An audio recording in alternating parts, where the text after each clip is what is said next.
It's been 1 week since the president revoked former CIA Director John Brennan's security clearance. The move triggered a massive response. The president even threatened to revoke the security clearances of more intelligence officials. General Michael Hayden served as director of the CIA under George W. Bush and was reportedly on a list of officials who could be next to lose their clearance. And General Hayden joins us now. He also served as director of the NSA and is a distinguished visiting professor at the George Mason University Schar School of Policy and Government. It's so great to have you, General. Thank you so much. Good to be here. Why is this battle significant? Yeah. So, look, I mean, you got a lot of intel folks on TV, and I could be very candid with you. There are some in the Alumni Association who really believe never seen or heard once you leave government. Right. But the majority, and I really do in my heart know that it's the majority of even folks like me outside feel as if we need to defend some things that the folks inside really can't take on because they're focused on their mission, and frankly, it wouldn't be appropriate. And so the issue here is not whether John Brennan or Mike Hayden or Jim Clapper kind of goes over the edge in personalizing criticism of the president. The issue here is it a good idea to allow the president of the United States to take from an American something he or she would otherwise have, and to do it because the president disagrees with their political speech? When you put it that way, I think the question answers itself. You just can't let that stand. Now, you said that the issue is not, but clearly the president does have a problem with He what's been going does. on. And there are a range of views as to how far you should go. Well, but what I would want to ask you is that it's been an understanding in the intelligence community, I think you'd agree, for a long time, that you want to be neutral and nonpartisan, right, and that's necessary for serving the president in the best possible capacity. Yeah. It does seem unprecedented to have people who are the most recent agency heads and directors coming out in this way, and not just speaking out against the current commander-in-chief, but speaking out on issues that they were directly and intimately involved with mere months ago. Yep. Is this unprecedented, and do you find that problematic? It is unprecedented. Problematic, we'll see. It's clearly on the edge. So let me parse it out a little bit, all right? Look, I've been out of government almost 10 years, and I was commenting on TV for a long time, and I don't mean to exclude myself from the group, but I want to use my personal experience as an example. In many instances, I mean the motivation going into an interview here or CNN or anywhere isn't to go in to bash the president, isn't to go in and make light of the administration. We view ourselves to be the fact witnesses. And when the facts aren't being told, when the facts aren't being represented, and you get asked a question, you've got to answer the question. And so let me talk about myself a little bit.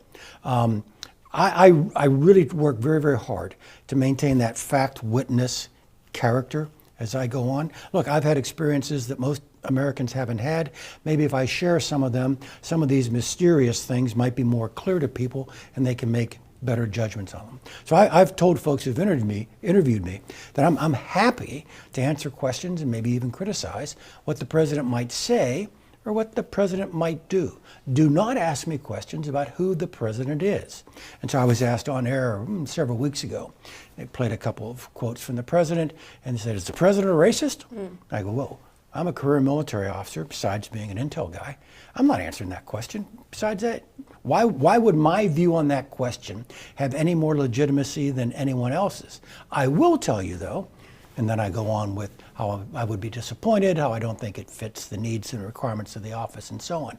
John has allowed himself to amp this up to 11, and John does talk about the character of the president. I want to ask you about the fact pattern and about what we know from the former intelligence chiefs like yourself who have come out. Based on the facts, is there enough in your mind to say that the president of the United States has betrayed this country in favor of Russia? No, based upon what I know, I would not draw that conclusion. All right, I think the president's done a series of things as a candidate and maybe even as president that I think were wrong, that were incorrect, that were at a minimum bad judgment, maybe even malpractice when it comes to politics and policy. All right, but I don't need to impute evil intent to any human being in order to make the observation, that wasn't really a very good idea. I mean, taking a meeting from a lawyer from Russia who was billed as carrying dirt on your opponent, given to her by the Russian state for the purpose of helping you get elected, that's just a bad idea. Is that the primary area where you think the president has transgressed in such a way that you, as a person of considerable stature, and I mentioned I worked for you once in the intel community, Right, so right. I mean, you were widely respected. I will just say that you were considered an intel guy. You are speaking out about this in a way that I think is surprising to a lot of folks. Is it really the Trump Tower meeting that is the difference maker? There are a series of things. All right, you've got the meeting in Europe where emails were promised to Papadopoulos. All right, and it wasn't reported, and we learned that from the Australians, for heaven's sake. All right. The second is the Trump Tower meeting, which has the classic outlines of a Russian intelligence soft approach. I mean, nobody passed out business cards that said GRU. Okay, They came pretty darn close, though, to be honest. But it was the soft approach, and no response. I mean, no one had the instinct of saying, maybe we ought to tell somebody about this, like the FBI. But there's more.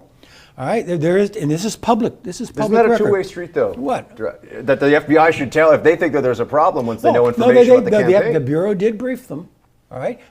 Now you complain about, was it the standard brief, was it the personalized brief, and so on. But the campaigns were briefed, and frankly, I mean, if you're running for president of the United States, you want to play in the big leagues, you should know how to hit a big league curveball, and so you got at least incompetence. And maybe a real good dose of hubris here. That's short of criminality, I get that. But there's more. You have exchange of emails between Don Jr. and almost certainly Julian Assange himself. It's an account in WikiLeaks. And if you read the public record, you can see that the campaign is synchronizing its actions with regard to the release of WikiLeaks emails. I mean, the president, the candidate, is saying certain things that are kind of setting the table for the next release of information. But is it feasible, General, that there was naivete, I think, would be admitted on all sides in taking that Russia meeting. I think even people now that are very much in the Trump camp would admit that. But is it really feasible that at this point, at this stage, based on what you know are the incredible capabilities of the intelligence community to get all kinds of information, why are we still in the Tealeaf reading phase? Why don't we have smoking gun if there was something more nefarious than what we already know? Well, okay, so we got all the nefariousness we need on the Russian side, all right? And we've got a series of indictments. No question. And the one, 6-8 weeks ago, when Director Mueller rolls out, it was almost like Colonel Mustard in the library with a candlestick. Right. I mean, he was telling you, this guy at the Internet Research Agency on this day did these things. Detailed. So that we know what the Russians were doing. And now we've got this investigation to, frankly, you asked the right question. But beyond incompetence, naivete, and hubris, was there something even darker with regard to, and this is the right word, the synchronization, not using collusion, the synchronization between the Russians and the Trump campaign. I'll throw one more log on the earlier fire. The president called on the Russians to grab Hillary Clinton's emails. And as Mueller points out, that evening, the GRU was trying to get into the Clintons' private server.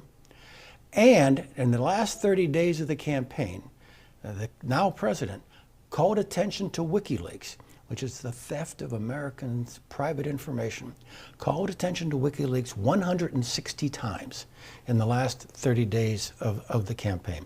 Now, does that get to the level of, I was obviously going to ask, does that get to the level of collusion? But even beyond that, how much more you need?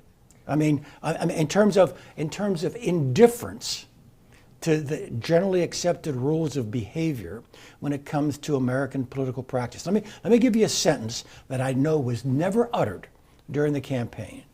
Well, that would be useful, but it wouldn't be right. I don't go there. You don't go there. I really do try to keep it to the facts of the case. And just in questions of style, I don't refer to the fellow down the street with anything other than the president.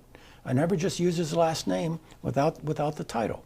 And I do think that the office and the occupant, the current occupant of the office, deserves deserves the respect that is due any American president. But you bring up a tremendous challenge. All right? This is the most norm-busting president in the history of the United States. There are no norms that seem to bind him, none that he is not willing to cross or break for his personal, policy, or political needs of the moment. And that offends, I think it's what frightens people like me. In pushing back against that, fair enough, I think that's a service. We are always tempted to break our own norms in pushing back against the most norm-busting president and so on and so forth. And so we have got to be very, very, very careful, because if we break our own norms in protesting the president's violation of norms, we're not making things better. We're not putting the guardrails back on. We're adding to the damage.